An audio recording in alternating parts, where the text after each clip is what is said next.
దేశ రక్షణ ఎంత ముఖ్యమో ఆర్థికంగా మనం ముందుకు పోవడం కూడా అంతే ముఖ్యం. అలాంటి ఆర్థికంగా ముందుకు పోవడం కోసం నేవీ పెద్ద ఎత్తున పనిచేస్తున్నారు. ఈరోజు మనం అందరం కూడా ఈరోజు ఈస్టర్న్ కోస్ట్లో చూస్తే అనేక పోర్ట్లు ఉన్నాయి, ఎక్స్పోర్ట్స్ ఉంటాయి, ఎకనామిక్ యాక్టివిటీ ఉంటుంది. దీన్ని పరిరక్షించే బాధ్యత వీళ్ళు తీసుకోవడం చాలా సంతోషం అని చెప్పి కూడా నేను మీకు తెలియజేస్తున్నా. అలాంటి ఈస్టర్న్ నేవల్ మన దగ్గర ఉండడం మన అందరి అదృష్టంగా భావిస్తున్నాను. విశాఖపట్నాన్ని చూస్తున్నాను. నేను ఎన్నిసార్లు విశాఖపట్నానికి వచ్చినప్పుడంతా మీ అభిమానం చూస్తున్నా.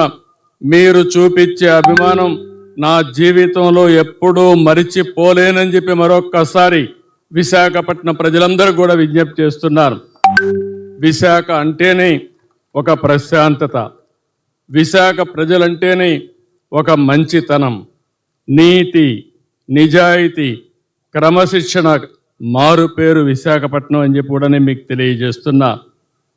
ముంబై దేశానికి ఏ విధంగా అయితే ఆర్థిక రాజధానో మన విశాఖపట్నం ఆంధ్రప్రదేశ్ రాష్ట్రానికి ఆర్థిక రాజధాని.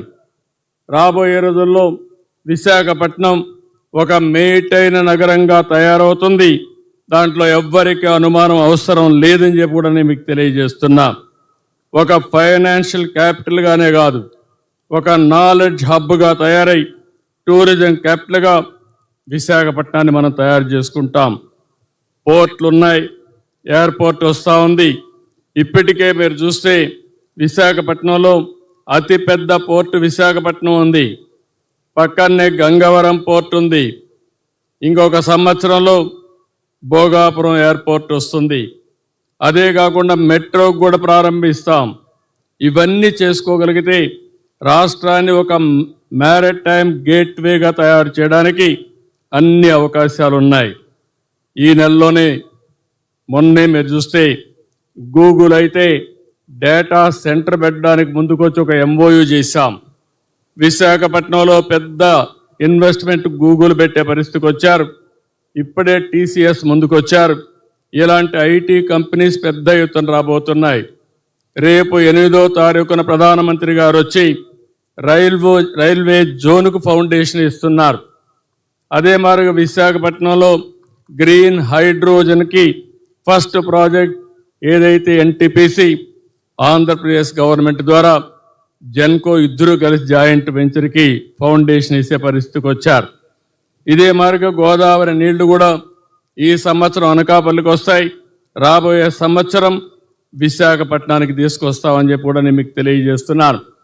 ఈరోజు ఈ విశాఖపట్నాన్ని ఒక నాలెడ్జ్ సిటీగా తయారు చేయడానికి ఈ ప్రభుత్వం కట్టుబడి ఉన్నాం. నేను ఒకటే కొండే ప్రతి ఒక్కరికి విజ్ఞప్తి చేస్తున్నా. టెక్నాలజీలో మనం ముందున్నాం. ఆర్టిఫిషియల్ ఇంటెలిజెన్స్ ఉంది, డీప్ టెక్నాలజీ ఉంది. ప్రతి ఒక్క ఇంటికి ఒక ఆంటర్ప్రెన్యూర్ తయారు చేయడం తెలుగుదేశం పార్టీ NDA ప్రభుత్వం యొక్క అభీష్టం అని చెప్పి కూడా నేను మీకు తెలియజేసుకుంటున్నాను.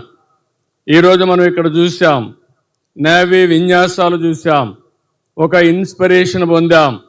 ఇప్పుడు చూస్తే మన నేవీ రిక్రూట్మెంట్ పెడితే విశాఖపట్నం నుంచే ఎక్కువ మంది నేవీలో సెలెక్ట్ అయ్యే పరిస్థితి వస్తున్నారంటే దానికి కారణం వారు చూపించిన ఇన్స్పిరేషన్ అని చెప్పి కూడా నేను మీకు తెలియజేసుకుంటున్నాను.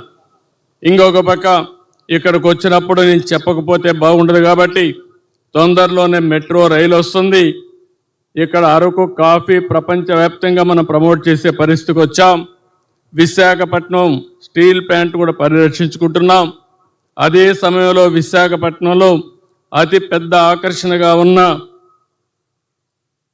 కురుశ్వర సబ్మెరైన్ మ్యూజియం కూడా మనం ఏర్పాటు చేసుకునింది 2002 ఆగస్టులో ఏర్పాటు చేసుకున్నాం. అదే సమయంలో 2017లో 14 కోట్లు ఖర్చు పెట్టి TU-142 ఎయిర్ క్రాఫ్ట్ మ్యూజియం ఏర్పాటు చేసుకున్నాం. ఆ రోజు ఆలోచించాం INS విరాట్ని యుద్ధ నౌక కూడా ఇక్కడ తీసుకొచ్చి టూరిజాన్ని ప్రమోట్ చేయాలనుకున్నాం. అది మిస్ అయింది. మళ్ళీ అలాంటి అవకాశం వస్తే ఆ అవకాశాన్ని కూడా ఉపయోగించుకుంటామని చెప్పి నేను మీకు తెలియజేసుకుంటున్నాను. ఈరోజు ఈ యొక్క విశాఖపట్నాన్ని ఒక ఫైనాన్షియల్ హబ్గా తయారు చేయాలని ఒక టెక్నాలజీ హబ్గా, ఫార్మా హబ్గా, మెడికల్ మ్యానుఫ్యాక్చరింగ్